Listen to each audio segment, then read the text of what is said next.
नमस्कार, आप देख रहे हैं हरियाणा भारत। मैं हूं आपके साथ साक्षी चौहान। चलिए खबरों की ओर रुख करने से पहले एक नजर डालते हैं आज की हेडलाइंस पर।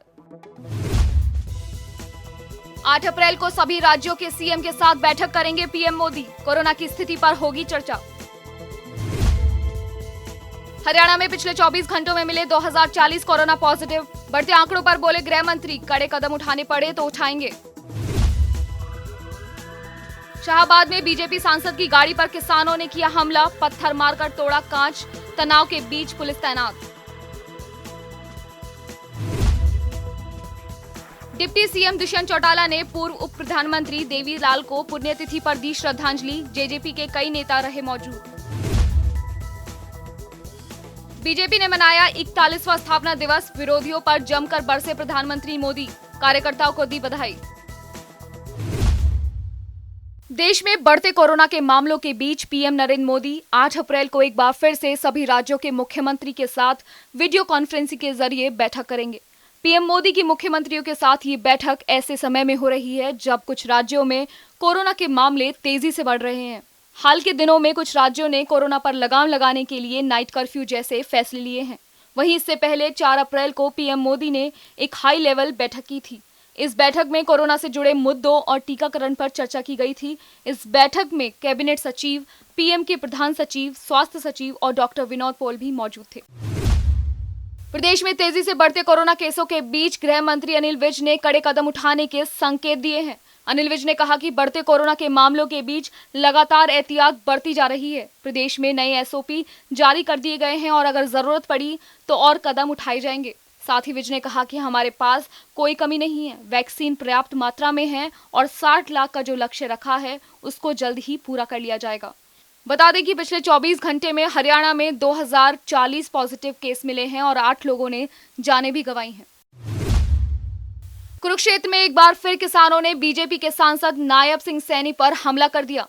सैनी शाहदाबाद में जेजेपी के विधायक रामकरण काला के यहां पहुंचे थे। इसी दौरान भनक पाकर मौके पर पहुंचे किसानों ने विरोध शुरू कर दिया।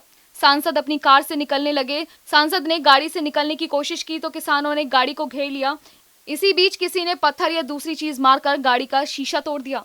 हालांकि इसके बाद सांसद वहां से निकल गए, लेकिन माहौल तनावपूर्ण है। मौके पर भारी पुलिस बल भी तैनात की गई है। डिप्टी सीएम दुष्यंत चौटाला ने पूर्व उप प्रधानमंत्री देवीलाल की पुण्यतिथि पर उनको श्रद्धांजलि दी और इस दौरान उनकी समाधि पर जेजेपी के राष्ट्रीय अध्यक्ष अजय चौटाला ने भी उन्हें श्रद्धांजलि अर्पित की है। बता दें कि इस दौरान पूर्व प्रधानमंत्री को श्रद्धांजलि देने के लिए दिग्विजय चौटाला भी मौजूद रहे।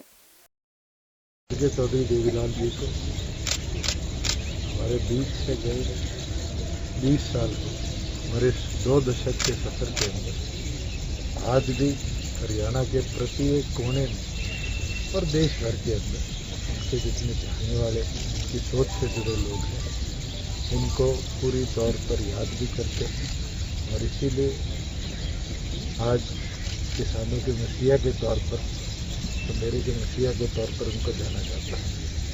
तो इतना बोल सकता हूँ कि वो राजनीति के अंदर कोई सच नहीं है, वो एक इंस्टीट्यूशन थे जिनने देश की राजनीति में बड़े बड़े बदलाव लाने का काम किया। तो मेरे के बेटे को भी तक कैसे पहुंचाया जाए, ताज कैसे पहनाया जाए, वो ऐतिहासिक कदम उन्हें उठाने का काम। भारतीय जनता पार्टी आज अपना 41वां स्थापना दिवस मना रही है। इस मौके पर प्रधानमंत्री नरेंद्र मोदी ने बीजेपी कार्यकर्ताओं को संबोधित किया। प्रधानमंत्री मोदी ने कहा कि आप सभी को भाजपा स्थापना दिवस की बहुत बहुत बधाई। पार्टी की गौरवशाली यात्रा के आज 41 वर्ष पूरे हो रहे हैं। ये 41 वर्ष इसी बात के साक्षी हैं कि सेवा और समर्पण के साथ कोई पार्टी कैसे काम करती है और सामान्य कार्यकर्ता का तप और त्याग किसी भी दल को कहां से कहां पहुंचा सकता है। वहीं इस मौके पर प्रदेश के सीएम ने भी कार्यकर्ताओं को बधाई दी। एक नई प्रकार की व्यूहरचना सार्वजनिक जीवन में आई है और क्या है, आज गलत नैरेटिव बनाए जाते हैं। कभी सीए को लेकर, कभी कृषि कानूनों को लेकर, कभी लेबर लॉ को लेकर। बीजेपी के प्रत्येक कार्यकर्ता को समझना होगा कि इसके पीछे सोची समझी राजनीति है, ये एक बहुत बड़ा षड्यंत्र है। इसका मतलब है देश में राजनीतिक अस्थिरता पैदा करना। इसलिए देश में तरह तरह की अफवाहें फैलाई जाती हैं, भ्रम फैलाए जाते हैं, झूठ फैलाया जाता है, काल्पनिक भय की मायाजाल खड़ी कर दी जाती है। कभी कहा जाता है कि संविधान बदल दिया जाएगा, कभी कहा जाता है आरक्षण समाप्त कर दिया जाएगा। बीजेपी के स्थापना दिवस पर फरीदाबाद शहर में भी सेक्टर 11 के बीजेपी के जिला कार्यालय पर स्थापना दिवस मनाया गया। इस मौके पर भाजपा विधायक नरेंद्र गुप्ता, भाजपा पार्टी के जिला अध्यक्ष गोपाल शर्मा, कार्यकर्ता मौजूद रहे। कार्यालय पर पार्टी स्थापना दिवस कार्यक्रम में पार्टी नीतियों की जानकारी दी गई और लोगों को पार्टी से जुड़ने का आह्वान किया गया। इस दौरान पार्टी के सभी कार्यकर्ताओं ने पीएम मोदी के संबोधन को भी सुना और पार्टी नीतियों का अमल करने का प्रण लेते हुए पार्टी के ध्वज और भारत माता को सलामी भी दी। पार्टी का ये स्थापना दिवस है, हम सबके लिए, कार्यकर्ताओं के लिए गौरव की बात है, क्योंकि पार्टी हमारी देश और दुनिया में सबसे बड़ी पार्टी है और पार्टी हमारे के माध्यम से हमारी केंद्र में सरकार है, हमारी भारत के बहुत सारे राज्यों में हमारी सरकार है, हरियाणा में हमारी सरकार है। तो इसके माध्यम से हम सरकार के माध्यम से जो जनता की सेवा हमारे जो नेतृत्व कर रहा है उसके लिए, और पार्टी में ये सबसे बड़ा वो गौरव की बात होती है कि जो पार्टी का स्थापना दिवस है, पार्टी के कार्यकर्ता ऊर्जा प्राप्त करते हैं। माननीय प्रधानमंत्री जी का हमने उद्बोधन सुना और एक मूल मंत्र यही है कि सबका साथ, सबका विकास और सबका विश्वास हम जीतें।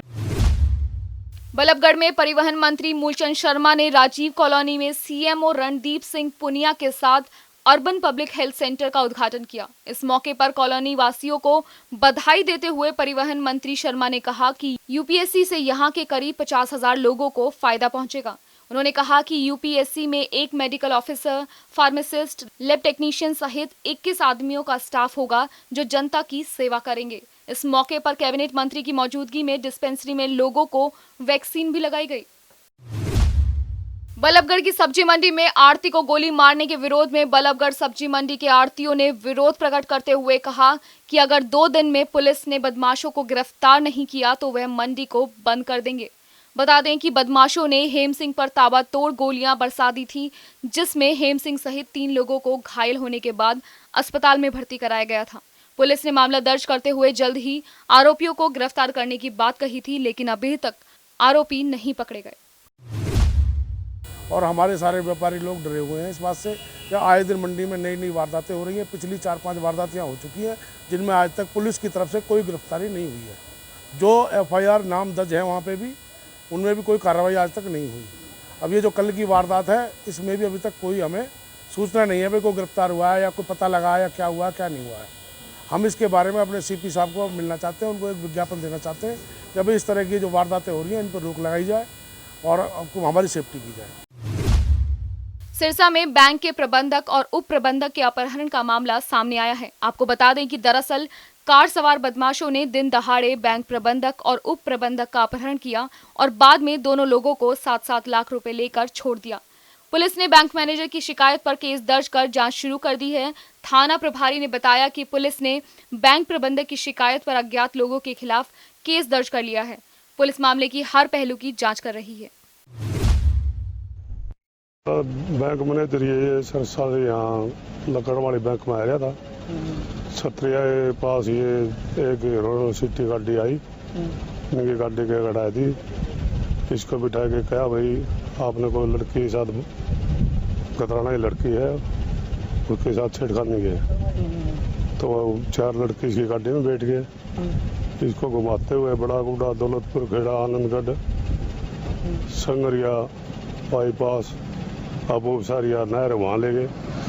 फिर मोदू खेड़ा आए गए। मोदू खेड़ा से फिर वही बोला 7 लाख रुपए दे दो।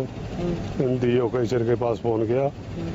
फिर एक लड़का यहाँ आ गया गदराना रोटे के पास, उसके सिर से 7 लाख रुपए लेके चला गया, जो इसकी दरखास्त पर मुकदमा। भिवानी में एक महिला के साथ मारपीट का मामला सामने आया है। आपको बता दें कि महिला की पिटाई का ये मामला भारतीय सेना में तैनात उसके दोनों बेटों की शिकायत के बाद सामने आया। महिला के साथ मारपीट गली में सफाई को लेकर हुई। आरोप है कि पड़ोसियों ने महिला के साथ मारपीट की, जिसके बाद वो गंभीर रूप से घायल हो गई। जिसके बाद महिला के दोनों बेटे एसपी कार्यालय पहुंचे, जहां उन्हें जांच का आश्वासन दिया गया। अब मैनू कई बार लड़की अडंगो बार का मारा बार नाकने लिया उसी मैंने नू कही बेटी अडंगा नागा न करा मारा बार नाकने ना करा मैंने इतनी कहने आते हैं। और उनने छोटा लड़का ना तो कुआड़ी ठा लायो, बड़ो लड़को कसोलो उठा लायो, उसको बाप जेड़ी ठा लायो। और मेरे 6 जना मारन लग गया। मैंने बोली ले बेटा मार लो। मैंने मारने की कही, मेरा सिर में उनने एक ने कुआड़ी बिठा दी, एक ने कसियो बिठा दी, उसका बाबू ने जेड़ी बिठा दी। छोरी मेरे भारी लत्तू की मारन मंड की, दोनों बहू मेरे लत्तू की भारियों की मंड की, मुक्का मारा लात मारी मेरी। हाँ मेरी टांग पकड़ का नर मैंने घीस ली, मैंने जमा मारने की सोच ली। फिलहाल इस बुलेटिन में सिर्फ इतना ही। हरियाणा से जुड़ी तमाम बड़ी खबरों को देखने के लिए जुड़े रहिए हरियाणा भारत के साथ। नमस्कार।